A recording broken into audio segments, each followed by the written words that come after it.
Disculpen. Hola, muy buenos días. Espero que todos se encuentren muy bien. Y pues nada, bienvenidos a esta sesión de Threadban Thursday, para nosotros iniciando un nuevo año fiscal. Y pues con esto una nueva serie de temas en Threadban, iniciando con la defensa anti-ransomware, con esta primera sesión, conociendo al enemigo. Como recordarán, si muchos han estado en estas sesiones con nosotros, que son los jueves cada 15 días, pues ya habíamos abordado algunos temas relacionados con ransomware y qué es esto y demás. Entonces, pues a partir de hoy comenzaremos a analizar junto al arquitecto Marco Martínez diferentes técnicas de ataque y demás. Y bueno, mientras se siguen uniendo, les recuerdo que tenemos la revista Breach en su tercera edición y muy pronto la cuarta edición ya disponible. Y pues nada, te cedo la palabra, Marquito, y comenzamos. Ah, bueno, recuerden que tenemos disponible en todo el momento el Q&A por cualquier duda que tengan o comentario.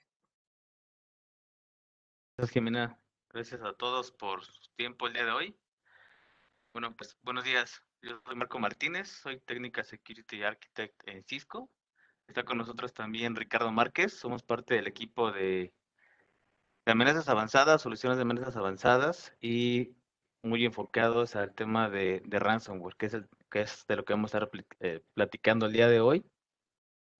Y pues bueno, vamos a iniciar. Si tienen algunas preguntas, lo pueden hacer en la sección de Q&A que está ahí del lado derecho, en la parte de abajo del Webex. Y bueno, si las podemos comentar aquí, pues ya me las van pasando o al final platicamos sobre las dudas que tengan. Pues bueno, vamos a iniciar con qué es el ransomware. Ya se ha hablado mucho de qué es el ransomware. Bueno, para mí es malware, sigue siendo un tipo de malware con las características o la peculiaridad de que intenta, o el objetivo es cifrar la información de los usuarios o de las empresas y luego pedir un rescate. Generalmente este rescate se va a pagar a través de criptomonedas, ¿no? Bitcoin es la más utilizada, pero ya se está utilizando Monero también o alguna otra moneda. Entonces, es un tipo de malware con funcionalidades o acciones que va a hacer al final o que lo hacen muy particular al final. Ahora, ¿en qué se parecen? ¿En qué se parecen estos malware? Aquí tenemos algunos, Revil, también conocido como Sodinokibi, Hafnium. Bueno, Hafnium es un grupo ya están utilizando o se aprovecharon una vulnerabilidad Zero Day para hacer ataques de ransomware. Y Ryuk, vamos a ir hablando un poquito más de ellos más adelante. Pero ¿en qué se parecen estos ransomware, estos grupos de, de atacantes? ¿Cuáles son sus similitudes? Bueno, pues explotan vulnerabilidades conocidas y también Zero Days. Ellos generan investigación, hacen investigación y detectan Zero Days y las explotan antes de que sean conocidas. Es el término del Zero Day. Y también hacen otro tipo de actividades. Hacen despliegue de utilidades de terceros. Ahora están utilizando malware que ya existía, o droppers, troyanos, backdoors, para hacer sus acciones. Deshabilitan defensas, intentan evadir defensas, detectan las defensas que tengas en el equipo y luego las van a buscar evadir. No solamente es que recibes un ransomware y comienza a cifrar. Antes de eso van a hacer una serie de reconocimiento, también hacen inteligencia para que sean capaces de detectar defensas, las comunes, y al final pues las puedan evadir. Y bueno, ahora también se están incluyendo en proyectos open source. Hay también por ahí algunos que han sido comprometidos también. También utilizan open source para hacer sus acciones, proyectos open source también. Así como en las organizaciones se utiliza el open source para hacer algo eh, en la red, en las aplicaciones, también el ransomware está haciendo uso de estas aplicaciones. Ellos también invierten, también compran licencias de software, ya sea para que hagan ofuscación, para que hagan evasiones de sandboxing, para que hagan cifrado. Muchas veces el ransomware no es detectado porque utilizan algoritmos de cifrado, ¿no? Y muchas veces utilizan también aplicaciones, no son muchos los que utilizan o pagan licencias, pero también utilizan ese tipo de software para ocultar su código. Y eso también se hace. Y colaboran. eso falta mucho en las empresas al día de hoy. Muchas veces no quiere haber no se quiere compartir inteligencia, a veces está uno muy cerrado. Eso ya está cambiando en algunos sectores, pero en el caso de estos adversarios o cibercriminales, ellos sí comparten, ellos sí comparten todo el conocimiento, la inteligencia y se integran. Eso es algo que se está viendo más al día de hoy. Por ejemplo, Ryuk con Emotet. Entonces, otra de las tecnologías o aplicaciones que se está viendo más en uso desde el 2019 es Cobalt Strike. Cobalt Strike es un framework de explotación de vulnerabilidades.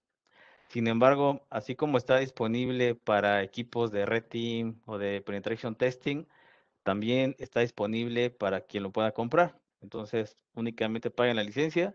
Y como ya tiene precargados muchos módulos, muchos exploits, también Zero Day y otras funcionalidades que no vienen en el proyecto open source, pues está siendo más utilizado porque facilita el despliegue, facilita el cómo van a crear túneles para hacer callbacks, ese tipo de actividades. Lo hemos estado viendo más seguido. Malware commodity, se está llamando malware commodity a todo el tipo de malware que tenía, bueno, que también es modular, pero que también tiene funcionalidades de troyanos, de puertas traseras, para que a partir de ese malware commodity, que es parte del ransomware, hagan un reconocimiento y puedan identificar si están presentes o a donde han llegado, pertenecen a sectores como de OT o, no sé, hospitales, ese tipo de sectores. Eso facilita que ellos tengan la capacidad de identificar si están ejecutando o si tienen el control de hospitales, de escuelas, de bancos, y a partir de eso poder comenzar con las acciones. Antes nada más era a quien le pegaran, ahora ya es una industria, ya está todo bien controlado, ya existe, ya habíamos hablado del ransomware as a service, entonces este es un punto en el que también abren una nueva categoría para que cuando hayan ingresado a las organizaciones sean capaces de elegir a quienes van a rentarle esos equipos que han sido comprometidos. No todo lo hace un equipo de actores de amenaza o de ransomware. Ya hay muchos involucrados. Entonces, ¿cómo hacen este movimiento o cómo hacen esa identificación antes de hacer las acciones de un ransomware? Pues siguen inyectando código en archivos DLL o descargan nuevas DLL y las implantan en el sistema operativo, utilizan archivos de Excel y bueno, empiezan a hacer acciones de espionaje, ¿no? Para que puedan identificar qué tipo de organización es en la que se encuentran. Algo que también está en aumento son los métodos de extorsión. Ya se habla de doble extorsión, triple extorsión, hasta cuádruple extorsión. Pero al final de cuentas el objetivo es el mismo, que paguen. Como lo hacen, una vez que ya tienen acceso a la organización, pues extraen credenciales, bueno, usuarios, contraseñas, documentos que algunas veces están etiquetados como confidenciales o que pueden ser de clientes. Lo que hacen es notificar a los clientes de esa organización, a sus proveedores o a los partners con los que trabajan y pues amenazar del daño reputacional si no pagan o publicar la información que ha sido robada en la dark web y venderla. Esto también es pues es un mecanismo o es algo que les permite lucrar con la información. Si no me pagas el rescate, vendo tu información y alguien más la va a aprovechar.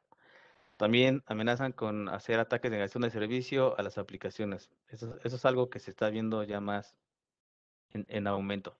Ahora, la taxonomía del ransomware a nivel general, estos serían o alto nivel, las cuatro fases. Casi el 90% más va a ser a través de la ingeniería social, después van a hacer la comunicación con los atacantes, va a descargar las llaves y va a comenzar con el cifrado de los archivos y finalmente va a solicitar el pago del rescate de esa información. Esas son algunas tecnologías que podrían ayudar. Y más adelante vamos a hablar de ellas. Por ejemplo, en la ingeniería social, ahí se ha hablado mucho de cuáles son los principales vectores de ataque. pero algo que puede ayudarte mucho como organización es tener inteligencia que sea accionable, que todo el tiempo esté haciendo análisis de qué ocurre con mi organización en Internet, cómo se ve, qué tan jugoso es mi negocio para los atacantes y bueno, tener protecciones. Yo creo que una de las primeras, uno de los primeros mecanismos de protección o capas de seguridad, pues es el correo electrónico y web. Cuando el usuario está dentro de la red o fuera de la red, usuarios remotos. La comunicación o estos famosos callbacks, cuando mi equipo de usuario es el que se comunica con los atacantes, más del 90% de esos callbacks, esas comunicaciones inversas, se hacen a través de solicitudes DNS. Entonces, hay que asegurar esas comunicaciones, hay que meter protección a través de esas comunicaciones. No importa también ahí el tipo de protocolo, el tipo o una IP también a través de IPs. ¿Qué más? Es decir, para cifrado de archivos, las soluciones no son 100% eficaces, no hay una sola tecnología que pueda detener el ransomware. Hablamos de Deep Defense, defensa en profundidad. Entonces, supongamos que no tengo nada en el correo electrónico, tampoco algo que proteja mi comunicación, navegación de Internet, y se cifra algo en los endpoints.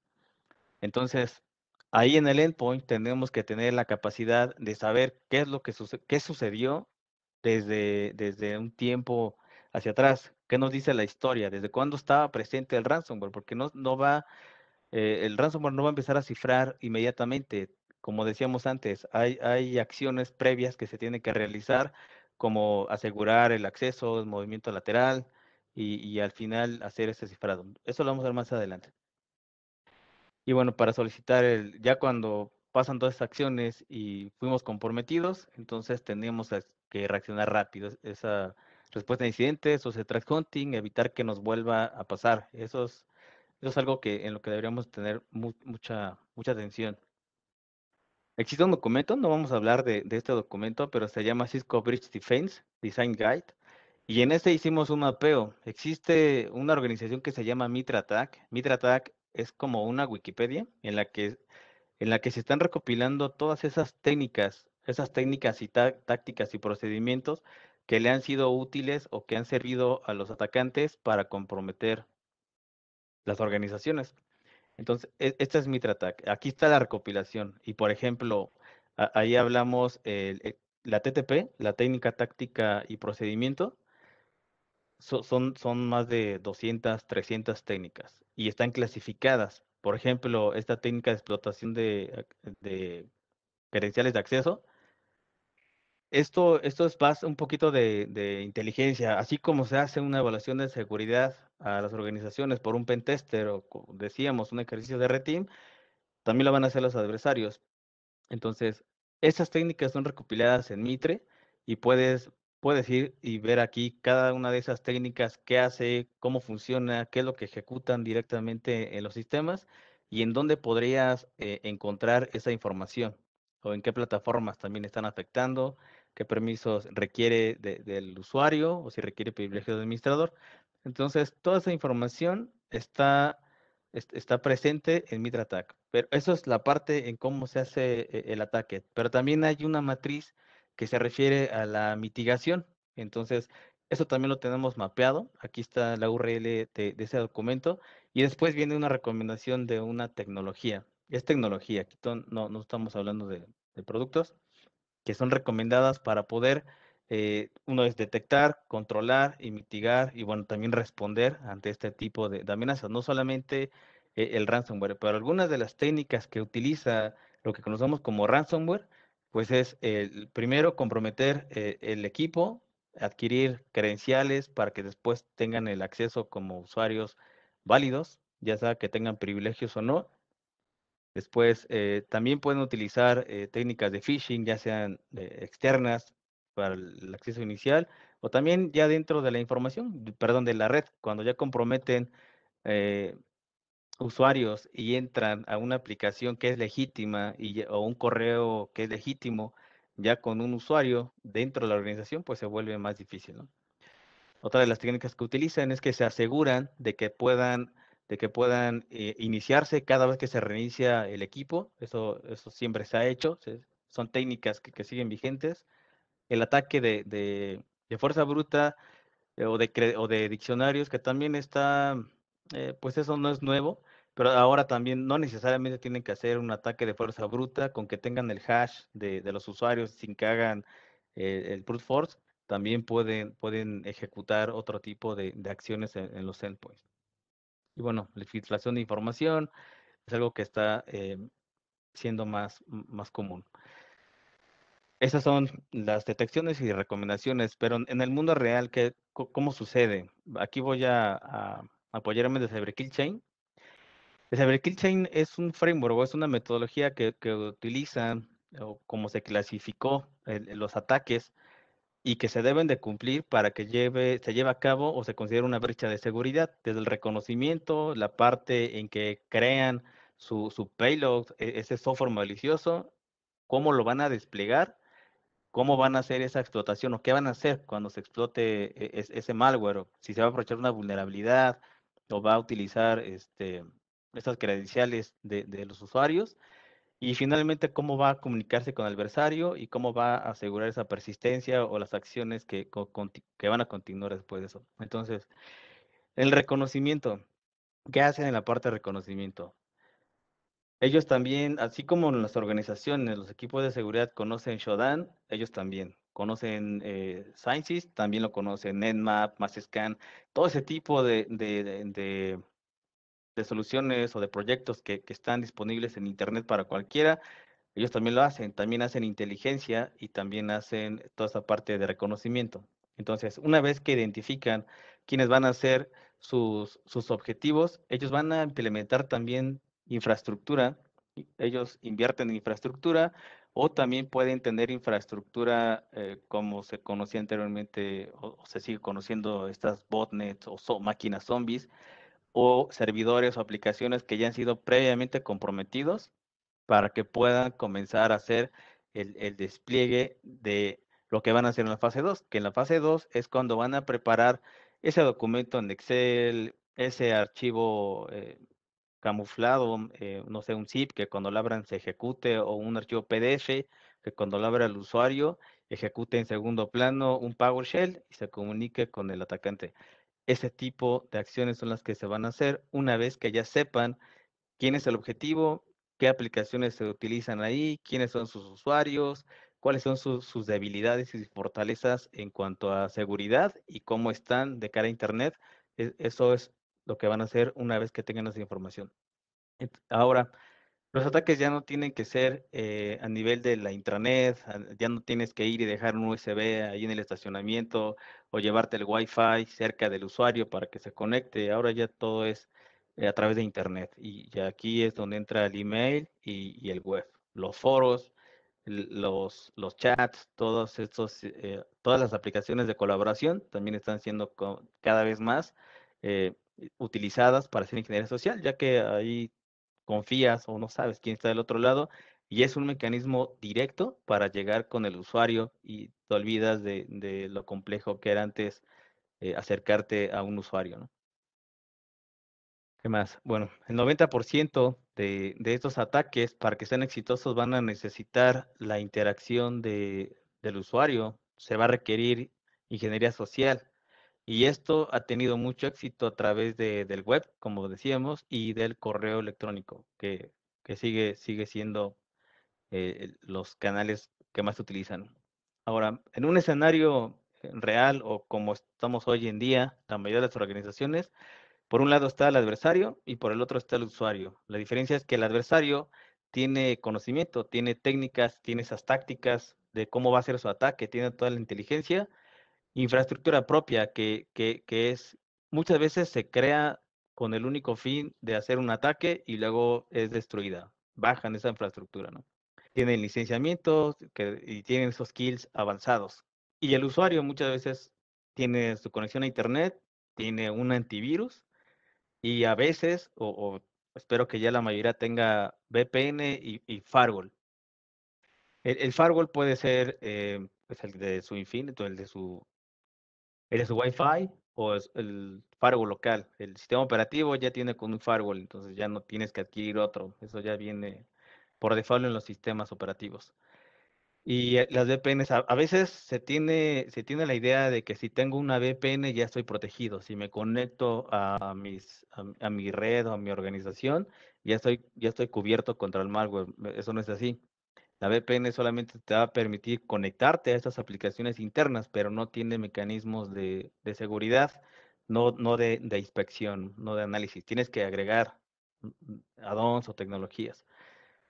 Entonces, es el escenario. O también hay empresas que están realizando cursos o campañas de security awareness, pero es muy conocido, ¿no? Que muchos usuarios consideran que no son útiles o piensan que ya saben identificar phishing y muchas veces siguen cayendo. Entonces, los consideran poco importantes o los dejan para hacerlos para después. Las herramientas comunes bueno, ya son comunes, antes eran no tan comunes, pero ahora ya está más utilizado por el malware, el ransomware, pero son herramientas que están disponibles para cualquiera que quiera aprender sobre seguridad. Esto es lo mismo que utilizan en pruebas de hackeo ético o de pruebas de penetración. Decíamos de Cobalt Strike, son algunas funcionalidades que tiene. PowerShell Empire, que era un proyecto que ya se había detenido en el 2020, 2019, pero ya se volvió a retomar, está activo de nuevo, tiene nuevas funcionalidades y bueno, como decíamos, todas estas se integran. Mimikatz para el robo de credenciales que se sigue utilizando y se van mejorando, ¿no? PSExec, que es parte de utilerías nativas de Microsoft. PSExec es una de ellas. Hay muchas otras utilerías que se están utilizando porque no son difíciles, no, perdón, no son fácil de detectar o de saber que se están haciendo acciones maliciosas con esas utilerías. Entonces, es la razón por la que se usan. Una vez que llega el malware en el equipo del usuario, la primera fase va a consistir en descargar esas utilerías de Internet o de la misma página de Microsoft. Esto va a asegurar que no sea bloqueado, no sea identificado como algo malicioso, sin embargo el comportamiento está ahí y deberíamos de ser capaces de identificar o de saber desde en qué momento se hizo esa acción de esa descarga que no se consideraba como malicioso esa componente, ¿no? Bueno, estos son ejemplos de quienes han utilizado Empire en el pasado, Trickbot, Emotet y Ryuk, que esos son los que más lo han utilizado, ¿no? Ya sabemos que ha sido muy dañinos. Entonces, seguimos en la fase 2, en cómo van a crear ese payload o ese archivo malicioso con el que van a hacer sus acciones. Este es un ejemplo de cómo, de un archivo BAT que se crea en PowerShell Empire para que este archivo se le haga llegar al usuario, ya sea por el canal que quieran, por web, por chat, por correo.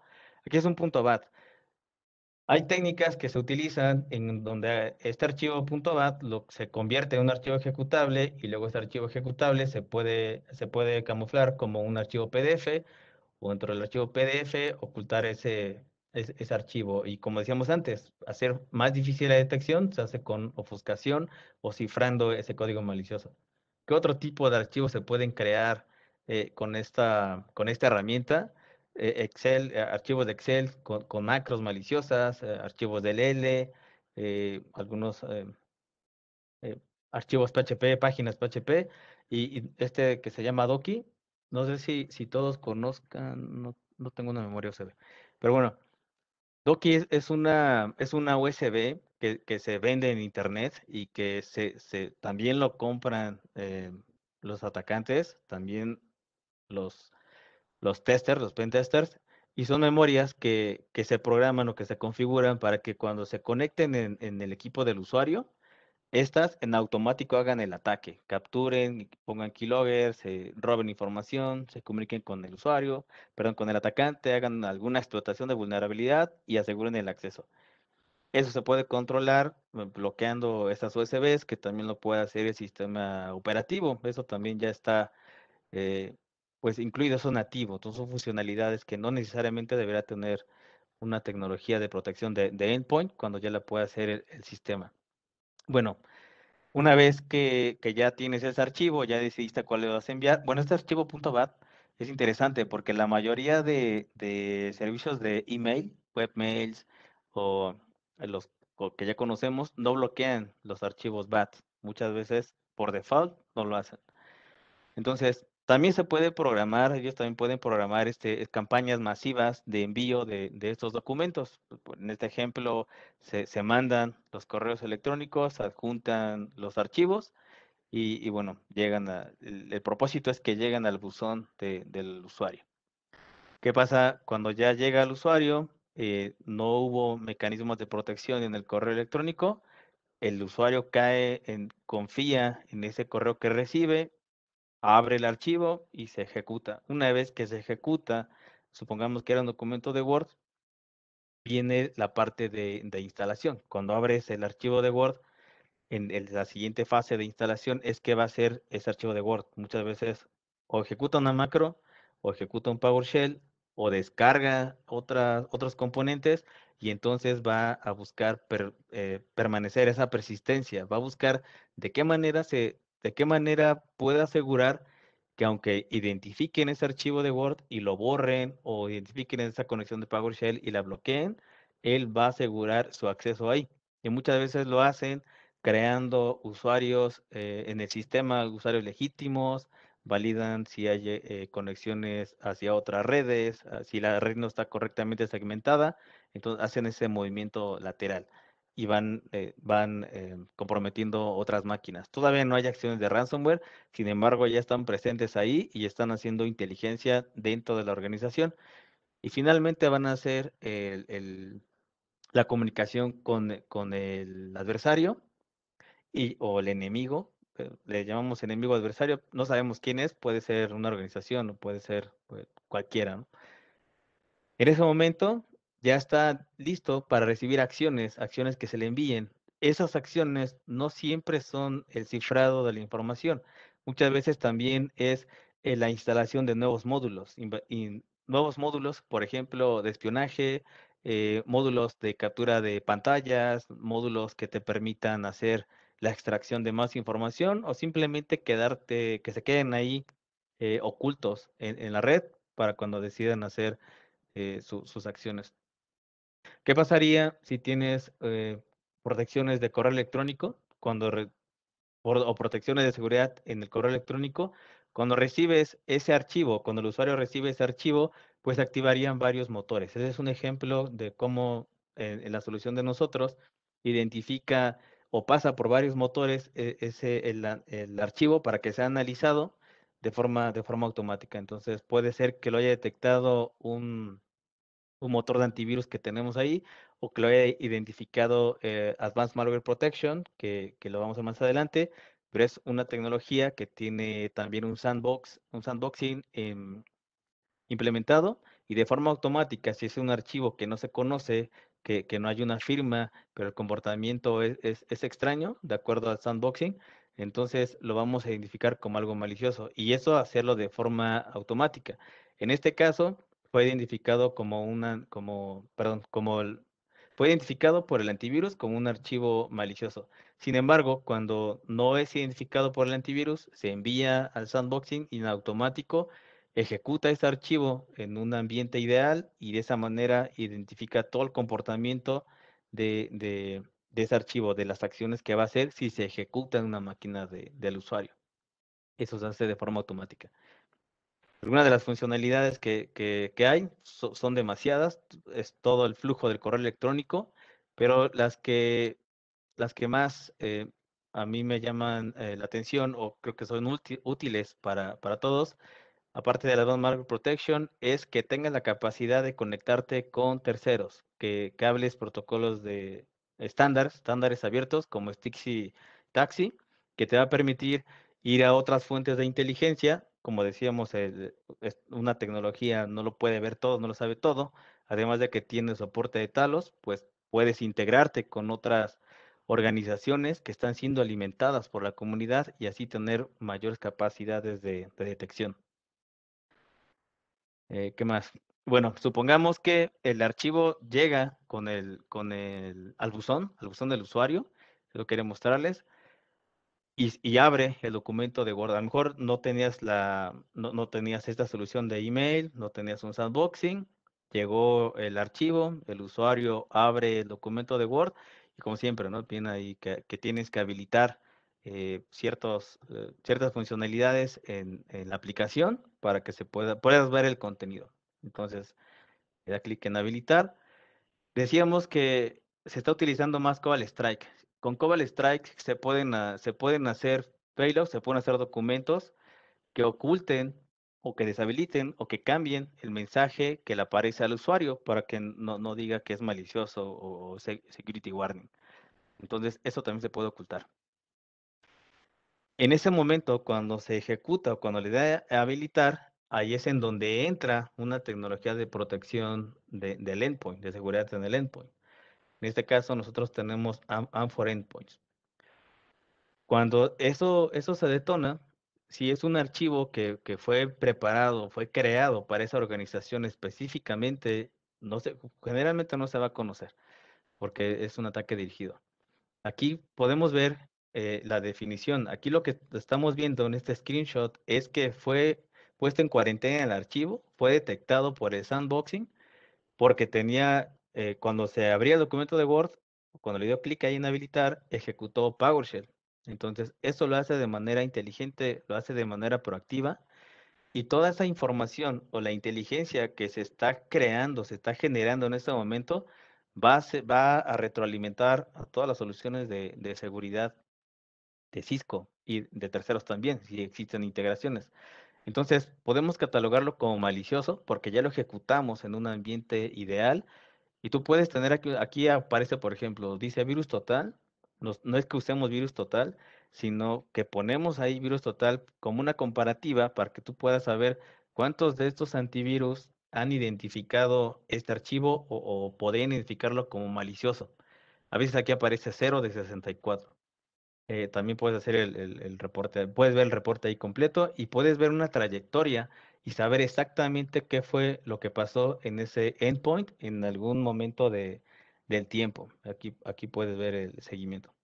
Entonces, este comportamiento se convierte en una táctica o técnica que podemos identificar y clasificarla así de acuerdo a Mitre. Entonces tú puedes ir y darle clic ahí un botón solamente y clasificar cuáles son esas TTPs que hablábamos de Mitre, en que tengas que ir a Mitre y aprender sobre eso.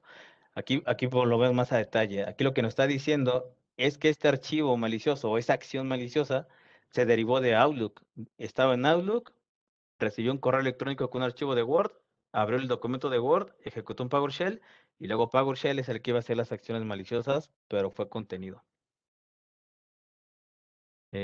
Bueno, esas son algunas de las funcionalidades. Decíamos, el malware ingresa, de alguna manera llega al endpoint, se detecta de forma inmediata, es puesto en cuarentena o se mueve, se elimina y es retroalimentado todo el stack de seguridad que tengas con el que se puede integrar AMP. También te va a dar capacidades una tecnología de seguridad de endpoint te tiene que dar capacidades de acciones automatizadas, acciones de forense, compliance con Mitra Attack y bueno, integración con terceros. Hablamos de APIs, ya con un API puedes integrarlo con lo que sea o explotar todavía más capacidades. Supongamos ahora que tienes un usuario remoto, un usuario, un ejecutivo que está de viaje y a lo mejor no le instalaron esta agente de protección del endpoint. Y a lo mejor no tiene la protección de correo electrónico tampoco. Entonces recibe un correo electrónico. En este caso puede ser un correo, suplantación, spoofing, o puede ser un correo legítimo. Siempre hay usuarios también creativos, internos, que van a querer hacer daño en algún momento. Y a lo mejor no manda un archivo pues malicioso, pero sí ingresa una dirección, un link que es malicioso. En este caso, este es el link. Muchas veces no revisamos. Y si no tuvieras una protección o una tecnología que proteja al usuario que está fuera de la red o dentro de la red, en este caso es fuera de la red, en donde sea un usuario roaming. Este tipo de tecnologías pues va a ayudar a que bloquee de forma proactiva, ya sea que sea un dominio que ya se conoce como malicioso o que sea clasificado por alguna otra fuente como como malware o lo haya identificado Talos o de acuerdo a las funcionalidades de Umbrella, entonces lo va a detectar de forma proactiva. Esta es la protección de DNS que decíamos, a través de esa navegación del usuario. No importa dónde esté, que esté navegando, que sea transparente para él, pero que seamos capaces de detectar ese tipo de actividades pues anómalas. Ese es un screenshot de una pantalla de Umbrella de cómo clasifica las amenazas que ha identificado de los usuarios que se encuentran navegando. Esas son algunas de las funcionalidades que tiene. Protección a través del DNS es la básica, es la que estábamos viendo, pero también tiene funcionalidades de Secure Web Gateway, tiene Firewall, tiene IPS, tiene CASB, tiene DLP y tiene una nube de inteligencia, o les llamamos Threat Intelligence interactiva. Con esta tú puedes hacer investigación de los dominios que se han clasificado como maliciosos de una sola vez, identificar la infraestructura que está detrás de un phishing. Por ejemplo, este dominio que veíamos que está bloqueado, puede ser que tengas tecnologías del bloqueo, ¿no? El filtrado de contenido, que es, o blacklist, que muchas veces vas y pones en el firewall. Pero ¿qué pasa con lo que está detrás de eso? Los atacantes decíamos que tienen su propia infraestructura. Entonces, tú necesitas saber detrás de ese dominio de phishing quién lo creó, cuántos otros dominios se han creado, cuántos dominios o subdominios resuelve esa misma dirección IP y todos los que están asociados que también pueden ser maliciosos a ese dominio, a esa IP, a ese registrante, a quien creó ese dominio. O cómo se ha visto pues en el tiempo en Internet ese dominio. Esa información te la da Umbrella y también la puedes integrar con terceros o utilizar con Securex, que vamos a ver más adelante. Tu implementación pues es muy sencilla. Hay una estadística que esta no es nueva, desde el 2018, ahorita yo creo que es más empresas, pero decían que una de 4 empresas va a ser víctima de una brecha de seguridad en los próximos 24 meses. Eso ya debe haberse reducido bastante. Pero lo interesante aquí es que ese estudio nos dice que puede pasar 190 días o más de 190 días para que se detecte una brecha de seguridad en una organización y más de 60 días para poderlas contener.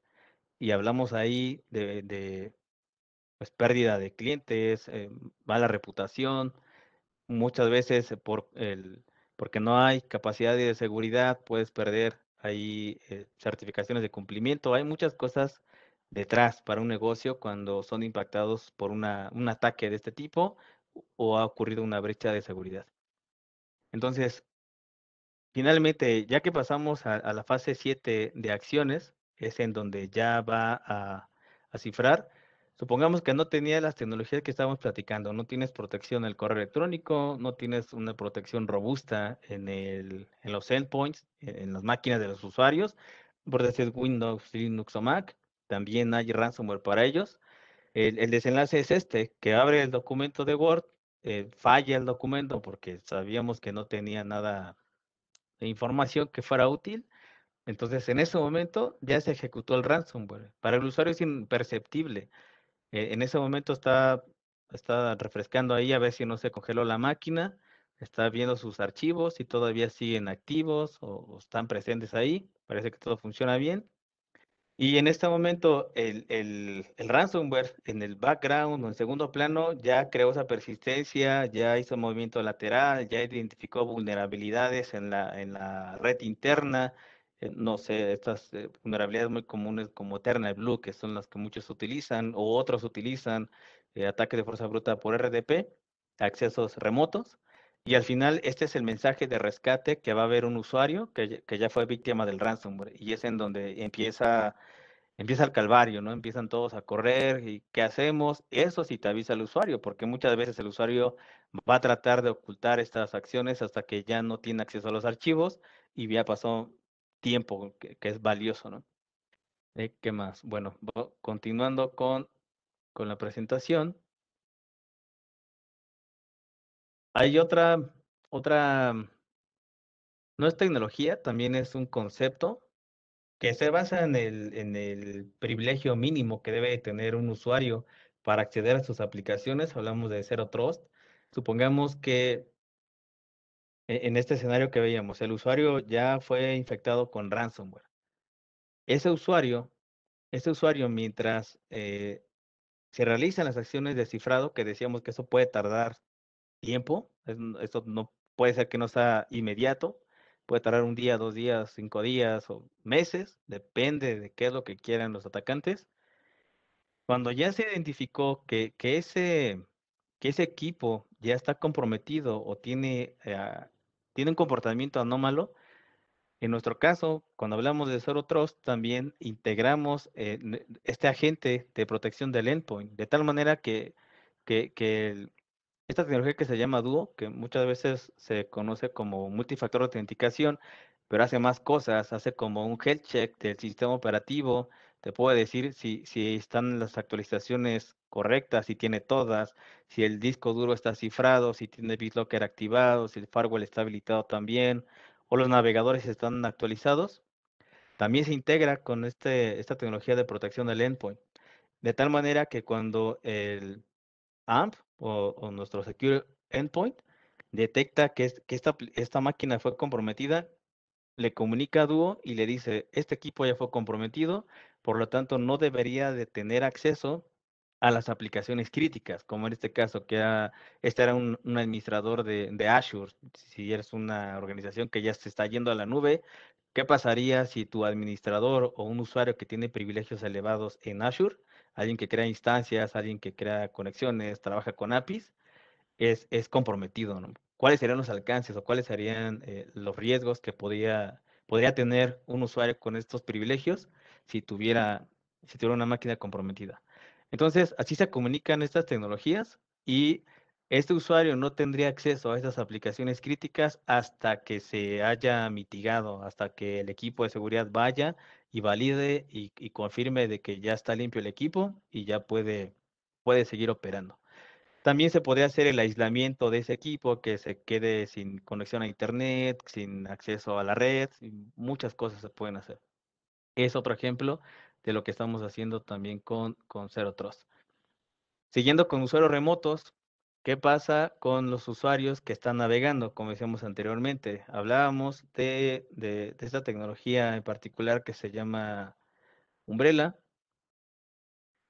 Cada vez que el usuario está navegando en Internet, aquí solamente se instala un agente ligero, que lo que hace solamente es estar analizando estas peticiones de DNS con la versión más sencilla y de forma proactiva va a identificar esas páginas, esos dominios que están clasificados como maliciosos.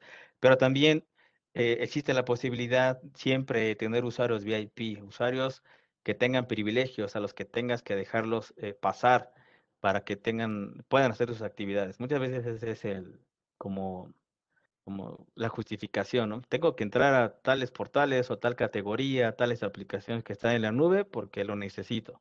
Entonces, eso también se puede hacer, pero tienes capacidades de detección ahí, de bloqueo, de rastrearlo. ¿Qué pasa cuando son ataques dirigidos hacia usuarios que ya sabemos que están fuera de la red y les mandamos mensajes como estos, ¿no? También utilizando ingeniería social y le da clic a un enlace.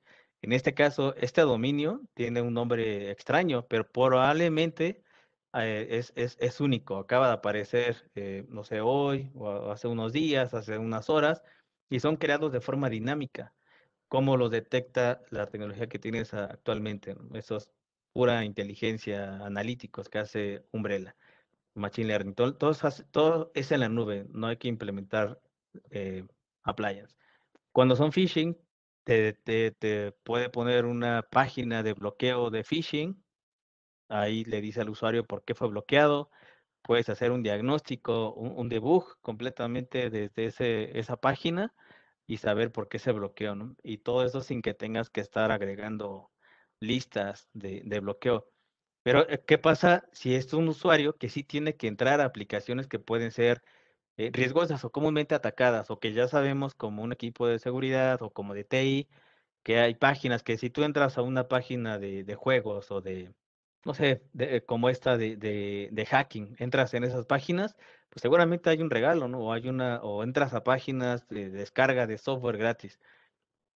seguramente viene con premio. Hay algo que está haciendo que es Browser Isolation, que lo que hace es que en el momento que carga esa página, para el usuario es transparente. Él está ahí poniendo su navegador, ahorita es paypal.com, y lo que va a hacer Umbrella es que es como si ese navegador lo pusiera de forma remota. Esta página se está ejecutando ya en la nube de Umbrella, en un sandbox, y no en el equipo del usuario. Entonces, si a partir de este navegador o de esta página, se intentara comprometer el equipo, eso no va a pasar porque no está en el equipo del usuario. Eso está aislado y está en otro sitio, ¿no? El nube de Umbrella.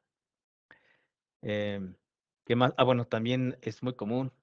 Hay usuarios creativos, usuarios que pueden ser internos, pueden ser proveedores, que ahora con las conexiones remotas, con las VPNs, como decíamos al inicio, no importa en dónde estén, si tienen acceso a Internet y tienen acceso a la red corporativa, eso les da más libertad para hacer acciones que antes no hacían o que no hacías en tu organización porque tenían ahí todo el stack de seguridad, pero ahora que se ha movido todo a la nube, todos se han movido a sus casas, ese control es más difícil, ¿no? También tenemos la capacidad de poder identificar o de generar reglas para que puedan bloquear ese tipo de amenazas, archivos que son, en este caso, lo que estaba haciendo, voy a regresar un poquito, lo que estaba haciendo este usuario se conoce como Google Hacking, pero en realidad son parámetros de búsqueda avanzada de Google. Lo que está haciendo es buscar en Internet una página donde se está alojando un archivo de Netcat, que se llama ns.exe muchas veces, o Netcat, o cualquier cosa que pongan ahí en Internet. Y cuando lo descarga, lo que van a tratar de hacer, eso también lo utiliza el malware, es que desde este equipo se conecte hacia el adversario o sirva como un chat temporal en modo de texto que le permita extraer información, que puede hacer muchas cosas con ese archivo. Entonces, con esta tecnología de Umbrella puedes también bloquear ya sea aplicaciones, categorías, archivos, tipos de archivos. También se integra a AMP, a la tecnología que veíamos, al sandboxing, y todo eso pues, nos asegura que tengamos mayor control de estas amenazas que pueden estar o pueden intentar eh, impactar a los usuarios. Esto es este dominio es de blacklist. Por ejemplo, tú puedes hacer tu blacklist, el de blacklist de siempre, ¿no? Poner ahí dominios que quieras que sean bloqueados, también se pueden hacer. Y la siguiente, a lo mejor otra vez, no tienes la tecnología de protección de email, del EDR, seguridad del endpoint, o algo que proteja a los usuarios fuera de la red de navegación, o sí los tienes, pero no se integran, no están unificadas. Veíamos el caso de un usuario que fue comprometido con ransomware o fue impactado. Es un usuario. ¿Qué pasa si ya contuviste uno y a las 2 horas te dicen, ¿qué crees que ya hay más? Ya tengo otros 5 en esta localidad, ahí me están llamando de sus casas y también tienen ransomware. Eso dificulta todavía más la labor de TI o de seguridad. Para este tipo de casos, nosotros tenemos una plataforma que está en la nube y que viene incluida con cualquiera de esas soluciones que veíamos, que está integrada y se llama SecureX. Y uno de sus módulos se llama Response. Con esta plataforma, tú vas a poder tener la inteligencia de todas esas tecnologías unificadas en una sola plataforma, el contexto, y te va a dar las capacidades de respuesta ante esas amenazas, y toda esa inteligencia va a ser accionable, de tal manera que a partir de esa plataforma puedas realizar acciones de remediación y puedas reducir el tiempo de detección y el tiempo de remediación de estas amenazas, no solamente de ransomware, sino de malware. Hay capacidades de DLP, capacidades de inspección, puedes integrar ahí soluciones, como decíamos, de Duo o lo que se te ocurra, ¿no? Porque al final es una plataforma abierta, tiene APIs, puedes seguir integrando tecnología de terceros, infraestructura que ya tengas de seguridad. Si tienes un SIEM, se puede integrar sin problema y puedes hacer investigaciones más rápidas. ¿Cómo se hacen las integraciones? O si nosotros necesitamos un SIEM, Todas nuestras integraciones se hacen a través de API. No necesitamos que envíes logs o que tengas que parsear logs o que tengas que tener un ejército de personas afinando logs. Pero si tienes un CIEM, puedes integrar el CIEM a SecureX o puedes, los CIEM más conocidos, más robustos, tienen ya aplicaciones de SecureX. Tú puedes ir al marketplace del CIEM y descargar ahí el paquete de SecureX, se instala y desde ahí tener todas esas capacidades que decíamos. Hablando ahora de XDR, de esta detección y respuesta extendida, desde el endpoint hasta la red, hacia la nube, todo eso también se puede hacer con SecureX. ¿Qué más? Esta es una pantalla de SecureX, este es un dashboard. Podemos ver del lado izquierdo noticias, estudios, Zero Days que se han publicado, documentación o investigaciones de Talos, webinars de SecureX. También lo puedes ver aquí. De este lado están las aplicaciones e integraciones, decíamos, de Cisco y de terceros que puedes integrar. De terceros, recuerdo ahorita Shodan, Gigamon, I have been Pound también está. Eh, ¿Qué más? MISP, tecnologías open source. Hay muchas tecnologías open source que son de inteligencia, fuentes de inteligencia. Hay como 10 proyectos que puedes integrar a SecureX sin costo. Ya está preparado para integrarse. Y desde un dashboard poder ver cómo está la seguridad del correo electrónico, del endpoint, de la red, de la nube, todo eso desde SecureX y desde aquí, bueno, reunir toda esa inteligencia y realizar acciones desde un único punto. Quizás más adelante en otro webinar hablemos solamente de SecureX. Y también hay capacidades ahora que está muy de moda, pero no es nuevo, son los playbooks. Gracias a SOAR ya está más en uso. Si tienes procedimientos que ejecutas continuamente, se convierten en tareas automatizadas, después se convierten en playbooks y después lo que quieres es que siga siendo más automatizado. Pero ¿qué pasa cuando en el playbook tienes que en papel dice son estas herramientas que se pueden automatizar, pero hay un script que se tiene que seguir ejecutando? Para ese tipo de cosas existen los workflows y eso es algo que hacemos con SecureX. En SecureX hacemos workflow que te permitan automatizar herramientas que ya tengas integrada, tecnología, pero que también puedas ejecutar scripts, ya sean de Python, ejecutar un comando a través de SSH, SMD o integrar con otra API, hacer lo que sea básicamente en SecureX y reducir así todavía más el tiempo de detección que decíamos o de respuesta, y no solamente para seguridad, sino también para TI, como un caso de uso que se hacía con SecureX hace unos meses y todavía se sigue haciendo por lo de la pandemia, generar VPNs de forma autonómica, dinámica, en la nube, perdón. También hacer la instalación o despliegue de instancias S2 se integra con Amazon, con Azure, con EPC y puedes hacer muchas tareas también de TI. Entonces, no solamente de seguridad, son muchas capacidades que hay.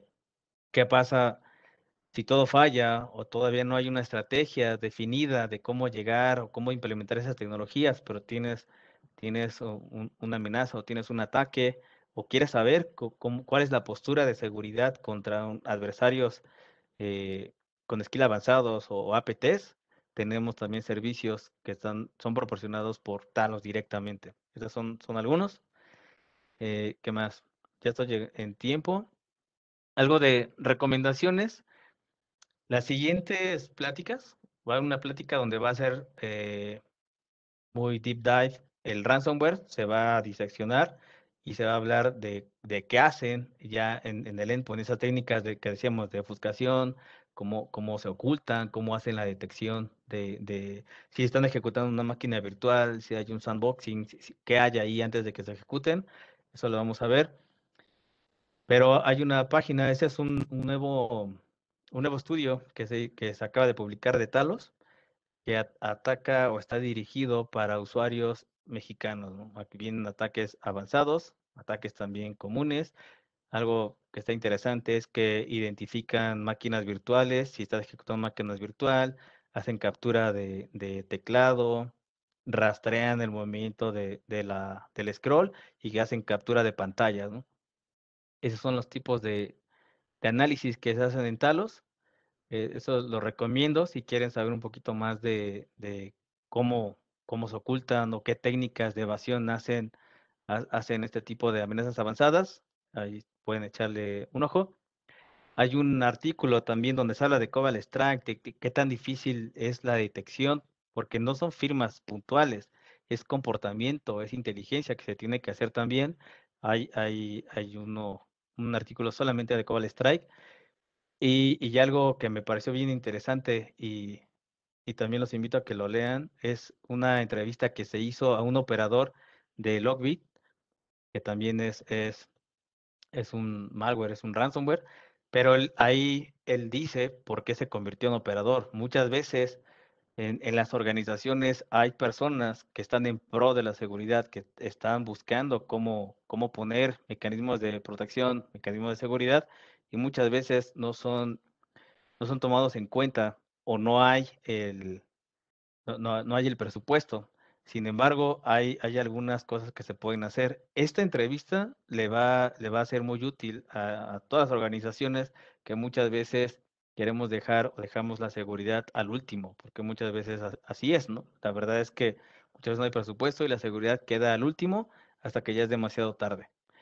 Y bueno, si quieren probar estas tecnologías que decíamos están implementadas o se implementan directamente desde la nube, aquí está un enlace también con el cual pueden ingresar y ustedes mismos solicitar su consola, su acceso a la nube y hacer esas evaluaciones o comunicarse con nosotros y pues con mucho gusto les vamos a ayudar con esas pruebas de valor. Y bueno, hasta aquí es lo que tenía para platicarles. No sé si hayan preguntas por ahí o algo que quieran comentar, que quieras agregar, Ricardo. 6 preguntas, todas respondidas hasta ahora, diversos temas, ¿ok? Excelente. Refuerzo y el comentario de Marco. Tenemos el software para prueba, tanto la parte de seguridad endpoint con Cisco Secure Endpoints. Vieron también Umbrella, muchas preguntas de Umbrella. Umbrella está disponible, todas las capacidades que están ahí. Acuérdense, se discutió también sobre protección del dominio. Protección del dominio es fundamental. Acuérdense, siempre que estamos hablando de ransomware, estamos hablando de malware. Quiero que se lleven a través de los comentarios de Marco una cuestión muy, muy, muy importante. Es así, piensen si el adversario no hace el ransomware. Piensen apenas esto, que él no haga la acción de encriptar. ¿Te darías cuenta que él está adentro? ¿Te darías cuenta que él tiene la capacidad de decir, ahora que los archivos lo voy a hacer esto? Es así que hay que pensar la posibilidad es que si hay permeabilidad, o sea, si él llega hasta la máquina para hacer ransomware, él puede haber llegado para cualquier otra cosa. Y es ahí donde juntamos los conceptos de protección del dominio, la protección del ransomware, las técnicas que está comentando Marco tienen una convergencia entre ellas. Vieron que hablamos de Cobalt Strike, el código base de Cobalt Strike fue echado en vivo ahí al público, ¿no? Piensen, no es sobre detección puntual, no es apenas sobre ransomware, es sobre que tu estrategia tiene que considerar, ¿no?, un approach multivectorial para que cuando se den escenarios como el de ransomware puedas hasta ahí responder. Todo lo que dice Marco es para que te lleve hasta la capacidad de defensa de algo como el ransomware, que es destructiva, es una etapa destructiva, pero consideren las otras. Totalmente de acuerdo. Pues los invitamos para la segunda sesión. Ahí se va a desatar la pasión de Ricardo en esa. Pues muchas gracias. No sé si hay algo más que agregar, Jimena. De nuestro lado ya es todo. Excelente Voy a charla. poner aquí en el chat la liga para que, estaba hablando en mute, mil disculpas. Voy a poner aquí en el chat la liga para que se registren para la próxima sesión. Entonces le invitamos. Excelente. Pues muchas gracias a todos. Gracias por el tiempo. Compartir la presentación, están pidiéndola. Sí, se van a pasar. Excelente. Gracias. Mil gracias, chicos. Gracias por la excelente presentación, Marcos. Gracias a todos por la presencia. Nos vemos.